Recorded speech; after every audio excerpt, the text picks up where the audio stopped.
আসসালামু আলাইকুম। আমি সালমা বলছি ঢাকা থেকে। সালমা ফ্যামিলি টেল চ্যানেলে আপনাদের সবাইকে স্বাগত জানাই আমার আজকের ভিডিও দেখার জন্য।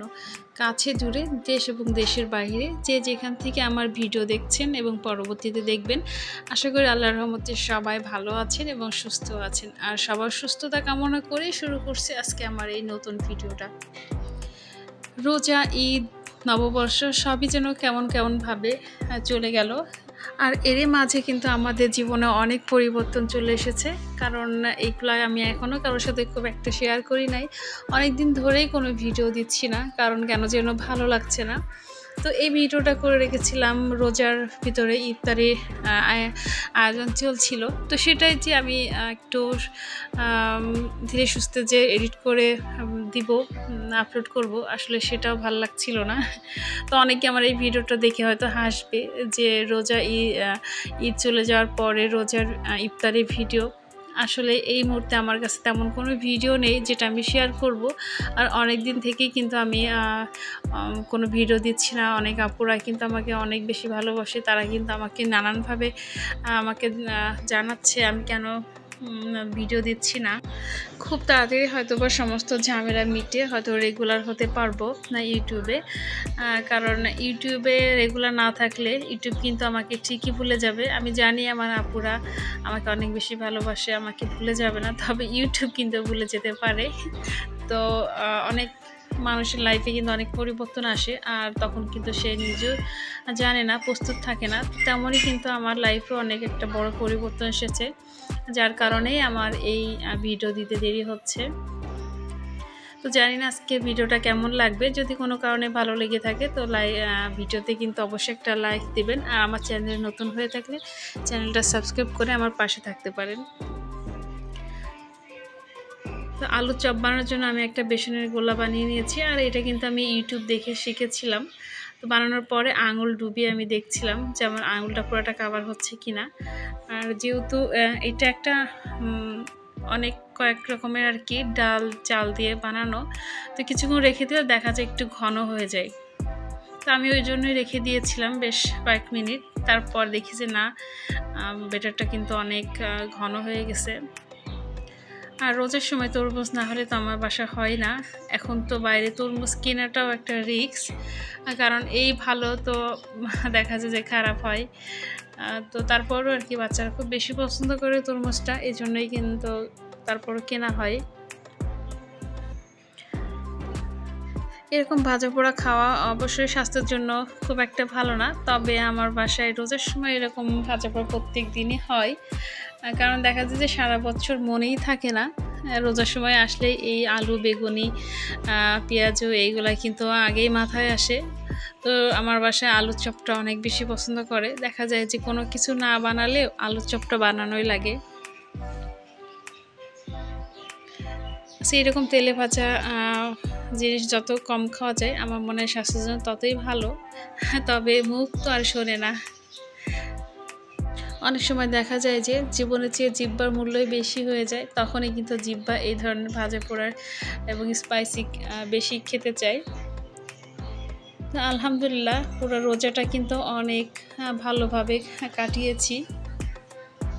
তবে গ্রামে আসার পর থেকে একটু বেশি গরম পড়ছে, কারণ গ্রামে একটু বিদ্যুৎ কম থাকে, আর তখনই কিন্তু বোঝা যায় যে গরমটা আসলে কেমন। তো ঢাকাতে ভিডিও করলেও কিন্তু আমি গ্রাম থেকেই আপলোড দিচ্ছি।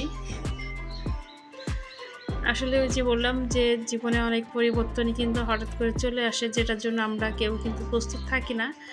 তো আমার এই জন্যই আর কি কোনো ভিডিও করা ছিল না। তো সবার সাথে যোগাযোগ রাখার জন্য পুরাতন একটা ভিডিও শেয়ার করলাম।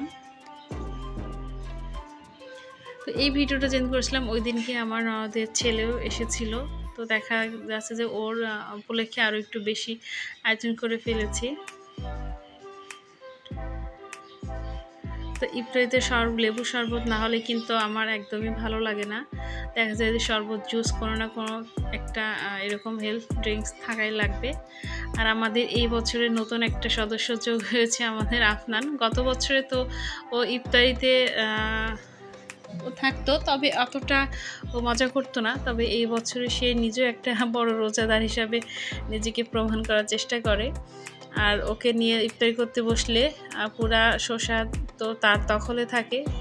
তিনি যদি আমাদেরকে দেন তবেই আমরা খেতে পারি, এমন একটা অবস্থা। তো আলহামদুলিল্লাহ এবার রোজাটা সবাই মিলে অনেক ভালোই কাটিয়েছি। তো ইফতার শেষ করে মাঝে কিন্তু অনেকটা গ্যাপ নিয়েছি, একটু রেস্ট নিয়েছি। তো নামাজে যাওয়ার আগে ওরা সবাই বলে একটু মুড়ি মাখানো খাবে, যেহেতু আমরা সন্ধ্যার রাতে কোনো রকম ভাত খাই না, ভারী কিছু আর খাই না একবারই সেহরিতে। তো সেজন্যই মাঝে অনেকখানি গ্যাপ থাকবে, যার কারণে একটু মুড়িয়ে মাখিয়ে দিব। দেখা যায় যে নামাজ পড়তে পড়তে অনেক সময় ক্ষুধাও লেগে যায় সারাদিন পর আর কি। তো আজকে আর কোনো শসা দিই নাই। শসাটা ইফতারির সময় আফনান বলা যায় যে কিছুটা খেলছে, আমাদেরকে কিছুটা দিয়েছে, সে নিজে খেয়েছে।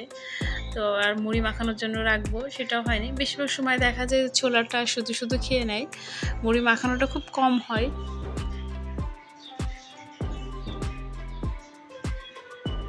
আমরা দেখা যায় যে কোনো ভাত না খেলেও আফগানকে একটু ওটস রান্না করে দিই, সুজি ডিম দিয়ে একটু রান্না করে দিয়ে দেখা যায় যে ও খায়। তার জন্য আমি পাশে একটু একটা কাপে দুধ রেখে দিয়েছি, যেটা দিয়ে ওকে একটু ওটস রান্না করে দিব।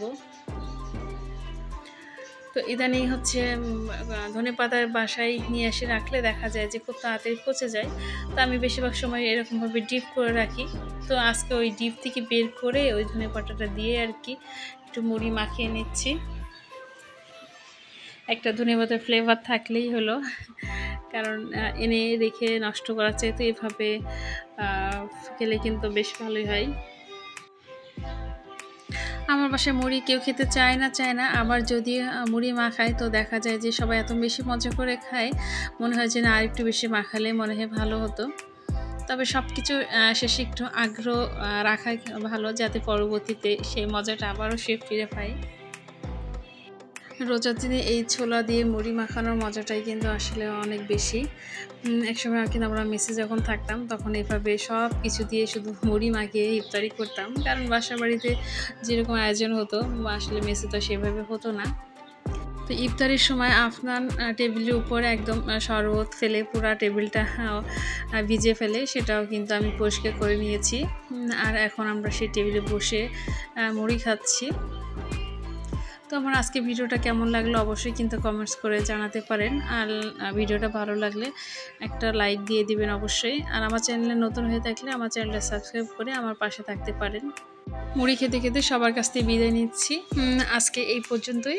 সবাই ভালো থাকবেন, সুস্থ থাকবেন, সবাইকে আল্লাহ হাফেজ, আসসালামু আলাইকুম।